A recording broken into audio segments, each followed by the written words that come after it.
It was like Man City being 5-0 up half an hour to go. They're going to win. Mate, it was mint. Put any race in Europe to shame. Hell for leather, balls to the wall, let's just go. And there's only one guy in the world that can do that. If everyone, there could have been at least sort of 15 guys. If they had just stuck together, all rode together, could they beat Pog then? What's occurring, bud? What's occurring? Brought to you by Ruvi. Ah, Ruvi. Welcome back.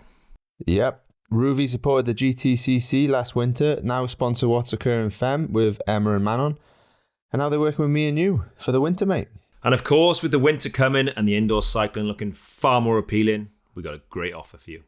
You can use the code WATTS for additional 30-day free trial with Ruvi when you sign up for the first time. The code is valid for single monthly subscriptions and new subscribers only.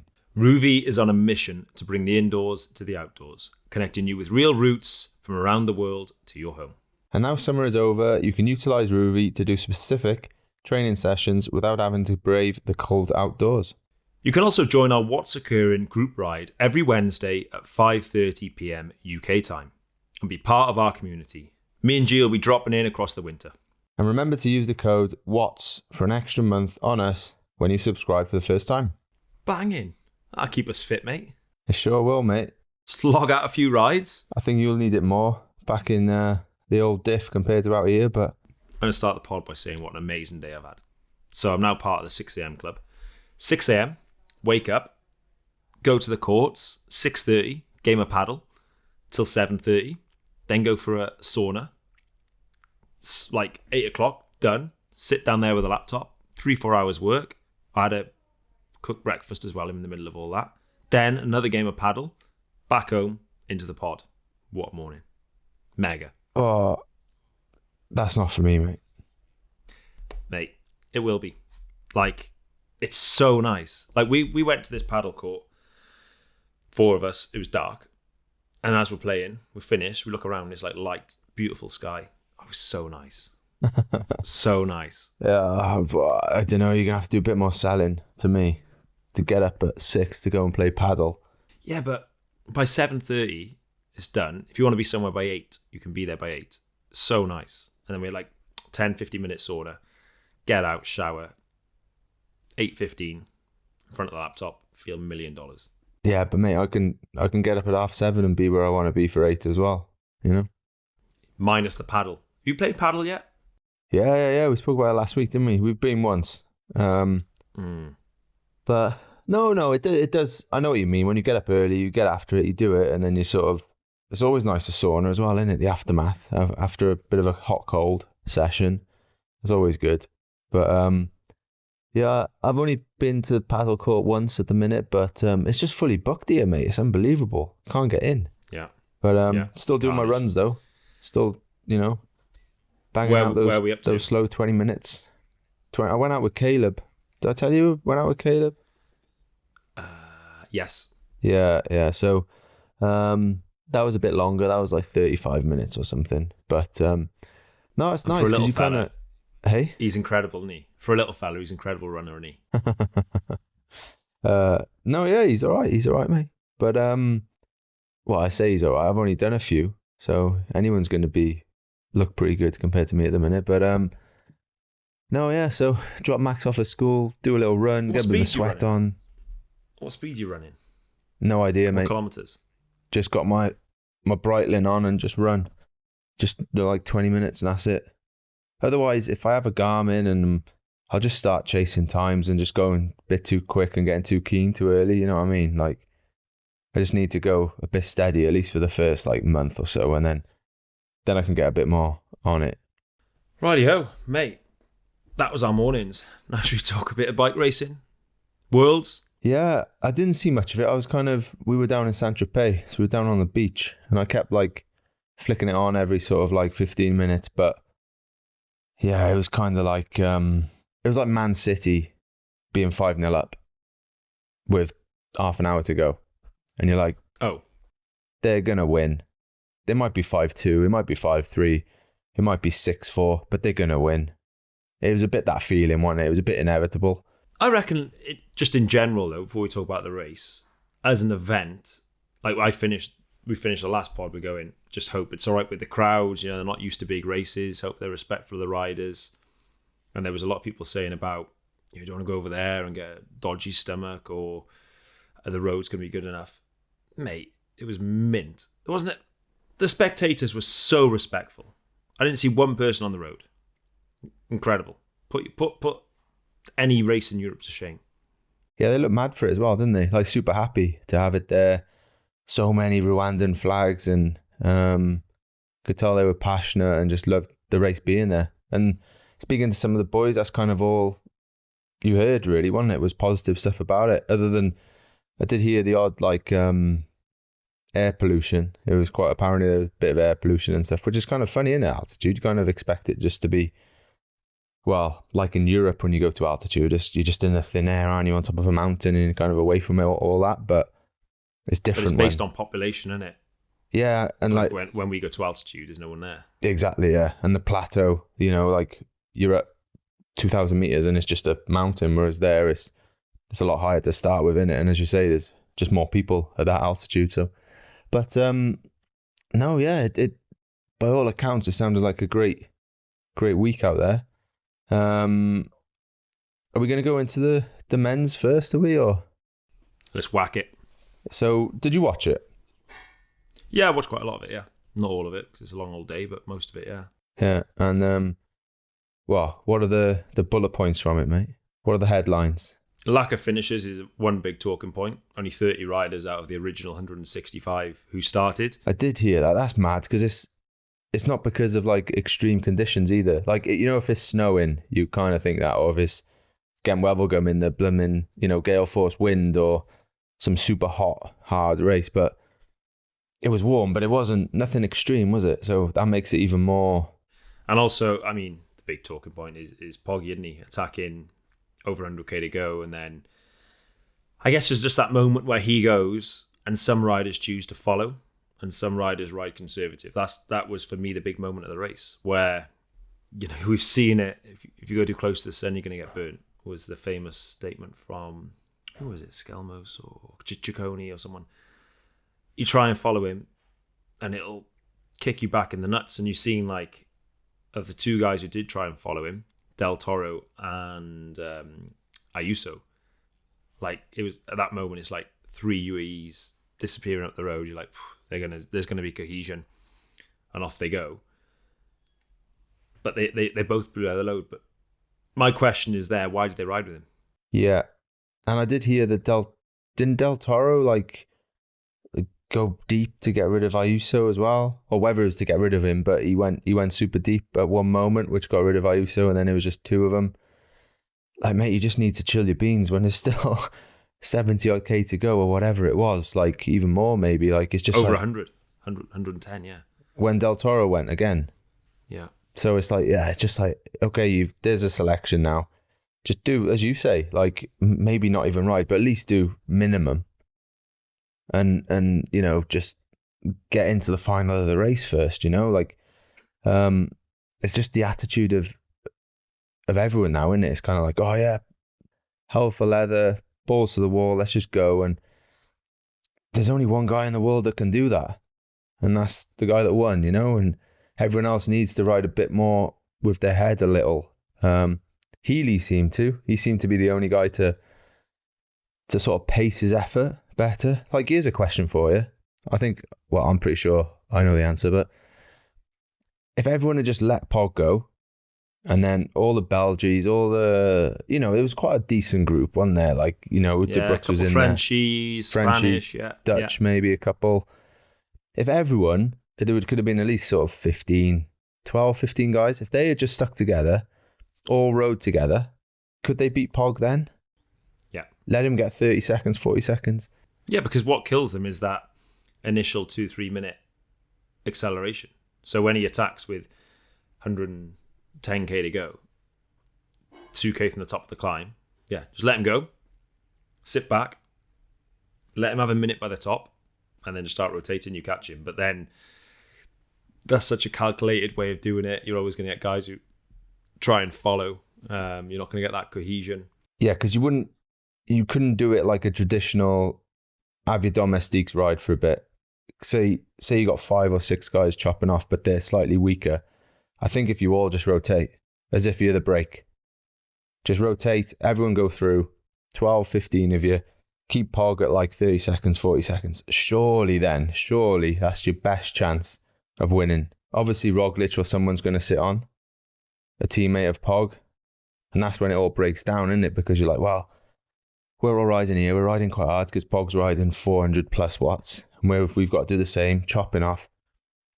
That's where the cohesion breaks down, because you have one guy sitting on, or like you say, like there's always someone that wants to do a bit less. Yeah, they definitely catch him, because he won by a minute and a half. He didn't win by 5 minutes. He won by a minute and a half from a guy from Remco who had 2 mechanicals.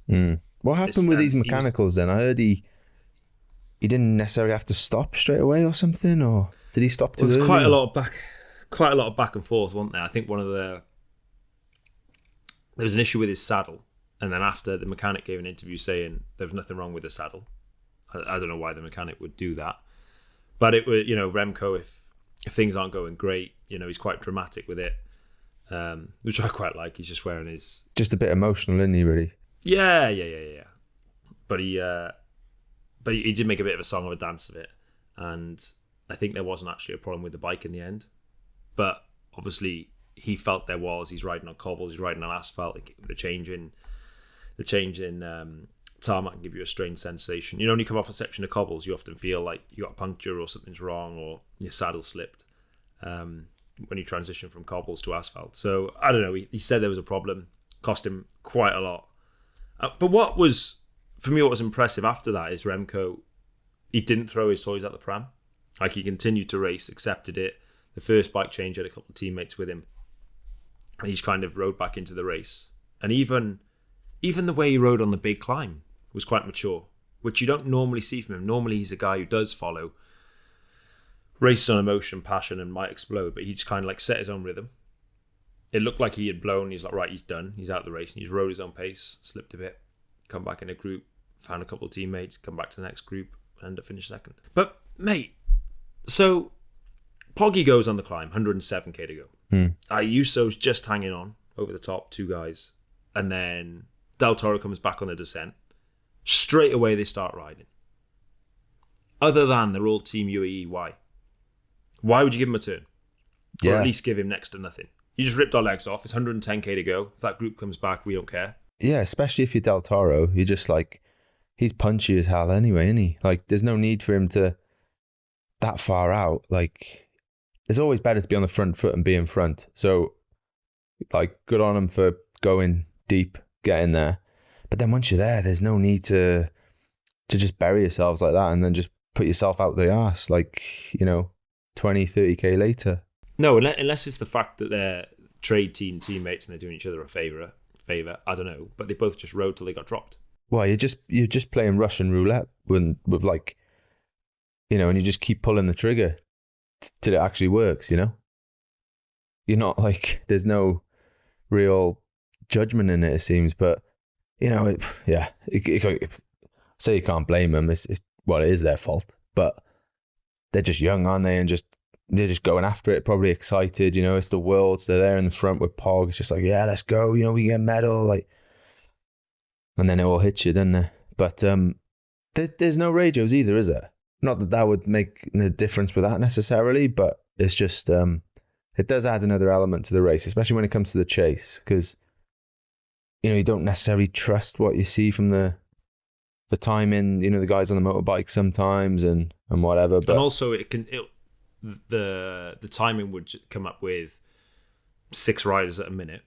You don't know who the 6 riders are. Are they 5 Belgians? Or are they mixed? Or who are they? Is one of them Del Toro, who I know was just dropped and it is pinned? You don't know who they are. Because like with those 3 as well, like we all know, once you're in that break, you see it all the time. Like the cohesion behind is never the same. It's never like committed, is it? So it's like they can bring the gap might close to 20 seconds, but then the group behind start thinking, oh, we might catch him now. I'm going to do a bit less because I want to save the legs for, because I might be in the chance for a win now. And then the gap goes back out to 20 to 30, then it comes back down a bit, then it goes out again, and it's like in front, it's just such an advantage and you can really just sort of judge your effort so much more. But yeah. Anyway, that's just the way it is.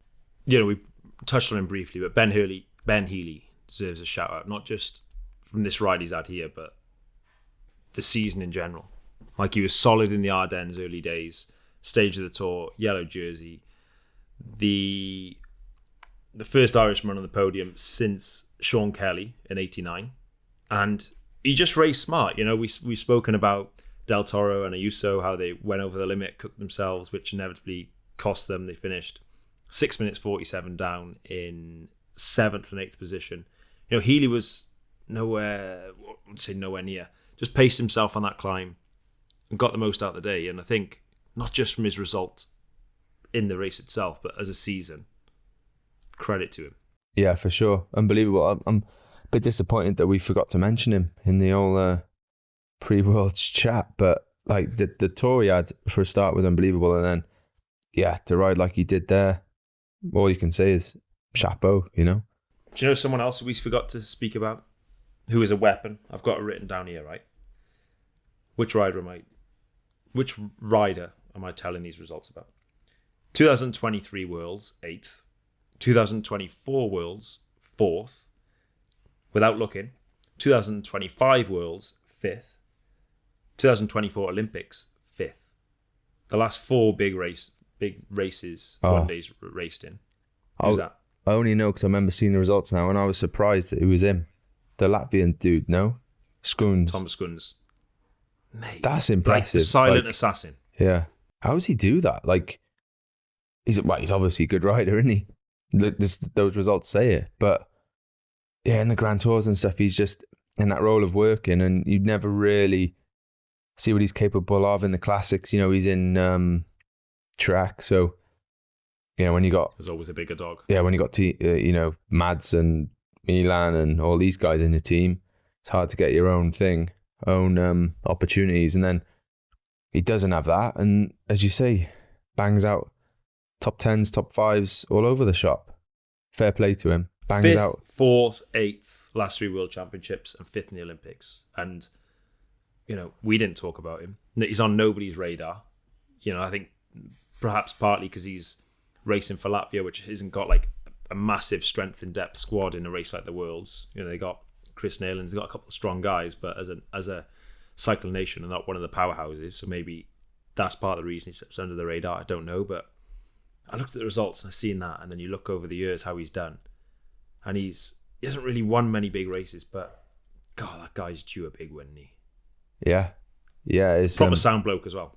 Nice bloke. Yeah, I did the last lap with him actually in the Tour in Paris, and he was behind me going up the climb, so I was leading the group up the climb, and he was behind me giving it like the big one, like giving all this to the crowd, and the crowd was just going mental, and it was class actually. That was a good way to finish, that was. But no, yeah, he's top bloke. I had swim in Renewey. I had to get past the peloton, or what was left of the peloton, on the Geroldsbergen stage to get to the breakaway or the front group. We had Standout in the front.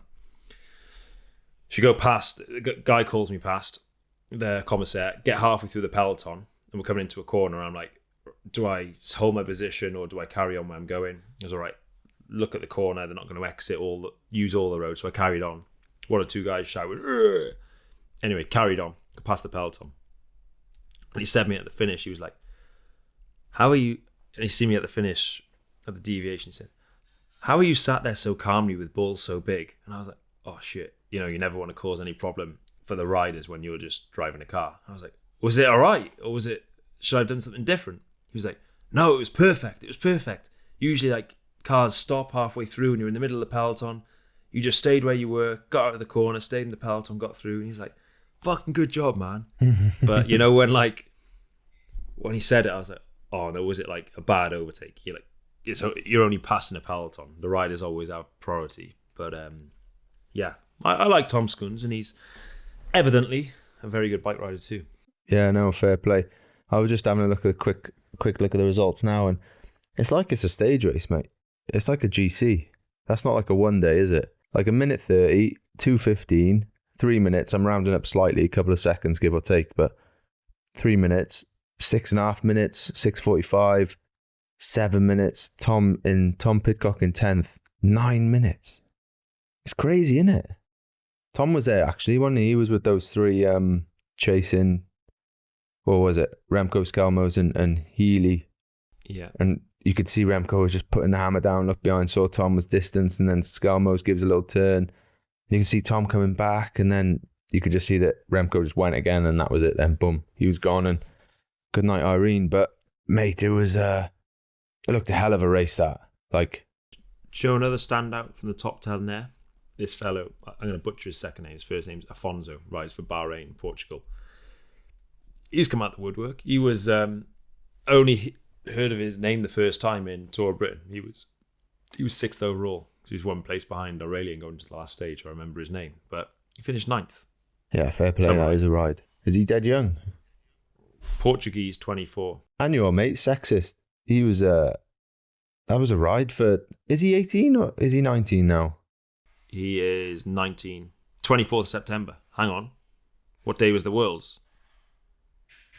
28th of September. So he was 19 in 3 days or 4 days or something.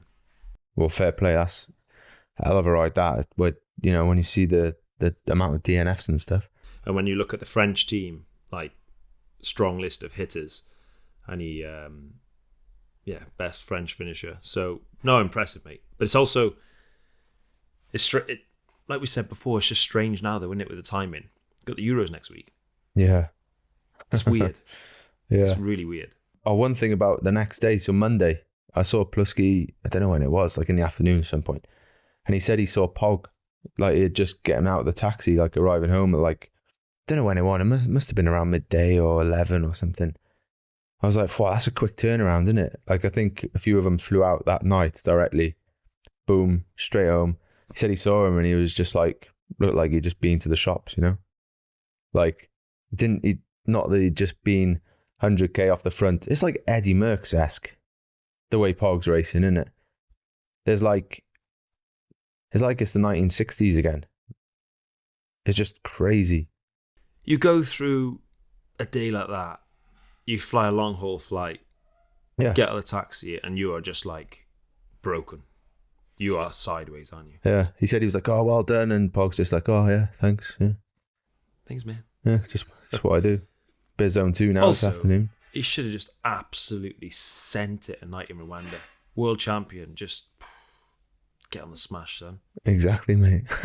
Live it up. Euros. Because he wants to go to the Euros and win. He's not even going to be able to wear the jersey. What would happen there, actually? What happens if he wins the Euros now?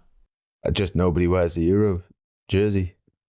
Like, obviously, the world's just bigger in it, so he wears that. But I don't know, he might have some bands on the world's jersey. I don't know. But yeah, it's a shame, innit? Let somebody else wear the Euros jersey, mate. But yeah, it's quite nice seeing the Euros and the world's jersey in the peloton, isn't it? They should almost, Mr. Euros and Mr. World should have a conversation, make different courses. Yeah. Yeah, give the sprinters a chance. Give the classics guys. Yeah, but unless it's a sprint, Poggy can win. That's the problem. Yeah, if it's a classics day or a really hard day, it's Poggy territory, isn't it? Yeah, sure is. But we'll stick to the males, the men. Junior race, mate. Did you see that? No. It was the British lad, wasn't it? British guy, Harry Hudson, and I saw more of that than the pro race actually, and that was impressive as well, mate. Like, I think he won a Junior Liège as well or something this year. But mate, it was like, and then 2 other Brits, 4th and 5th. Like, just the British team in general, mate. Like, chapeau to them. Like, fair play. Like, you know, what a ride.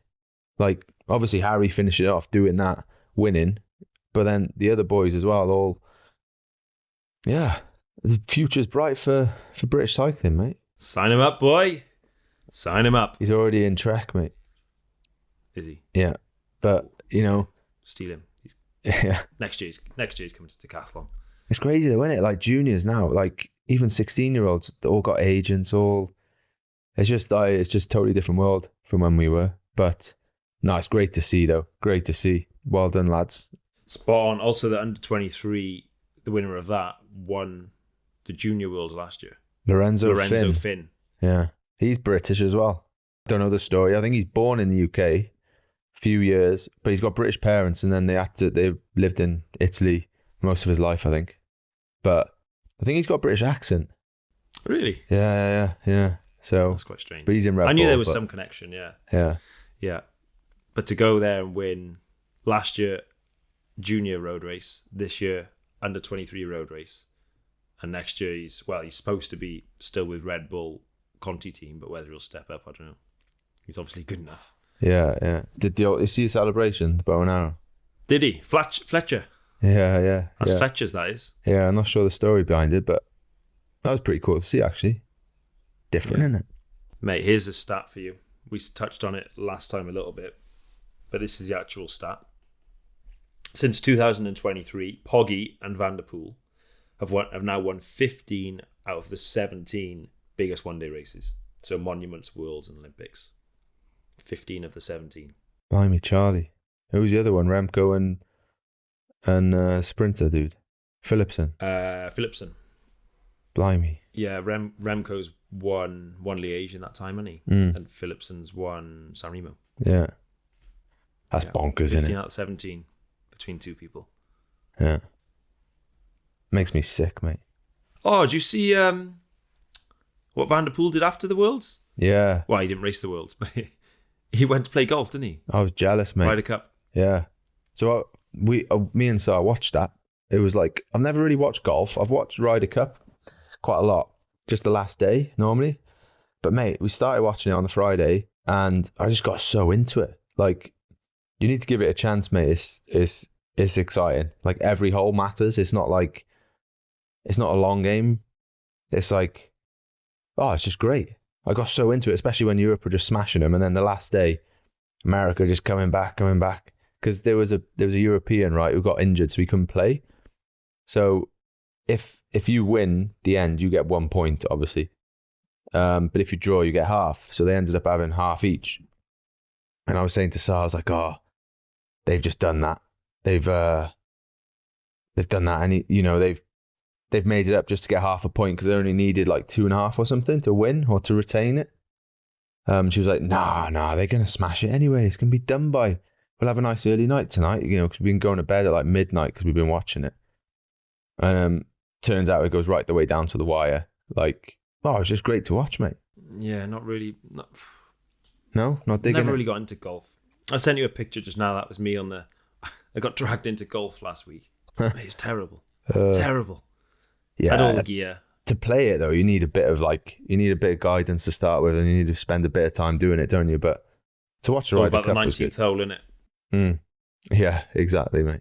And briefly on the women's, mate, first Canadian to ever win the Worlds, male or female. There's Madeline Vallières, I think her name is. But mate, that was a lot closer than the men's, and it just goes to show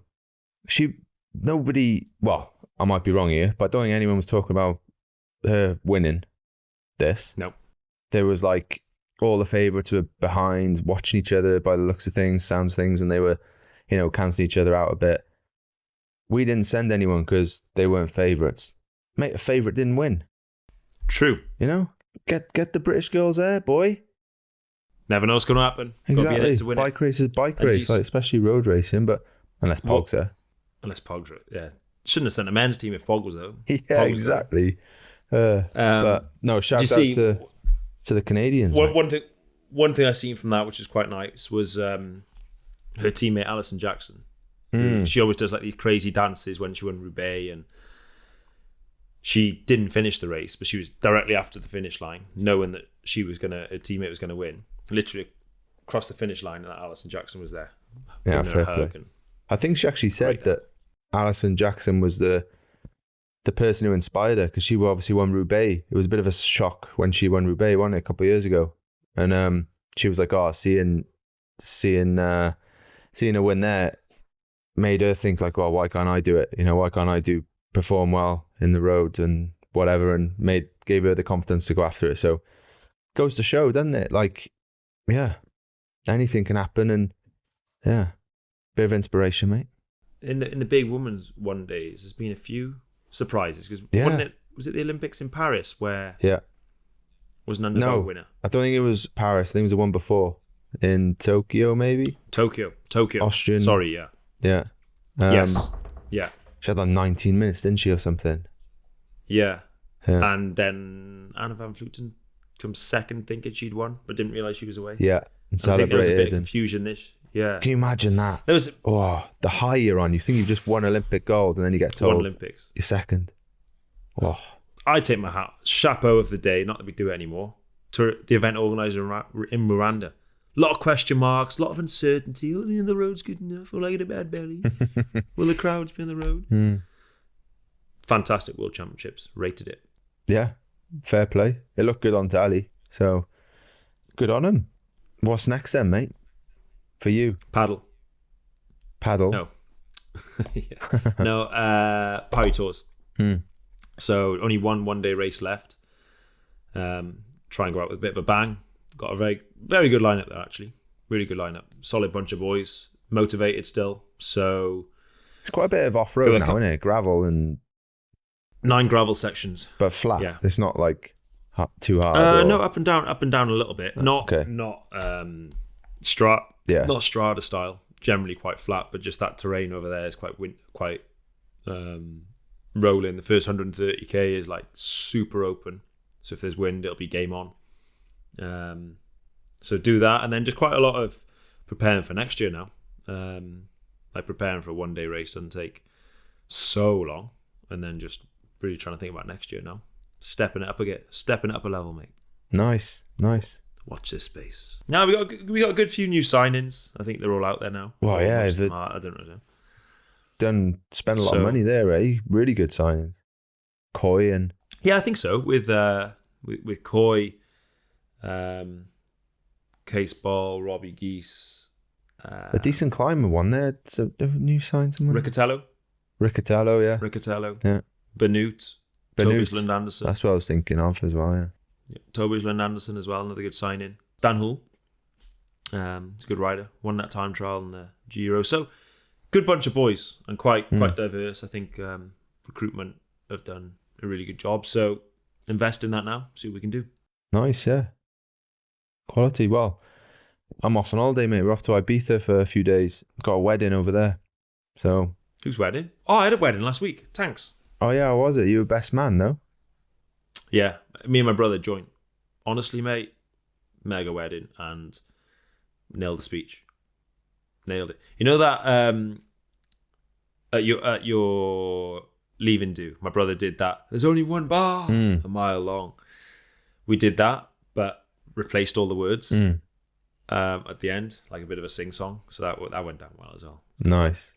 Good fun. So you off to Ibiza on your Holly Bobs. Sorry, no? Yeah, mate. Yeah, so we got Max's birthday. Got his party tomorrow. That's full gas.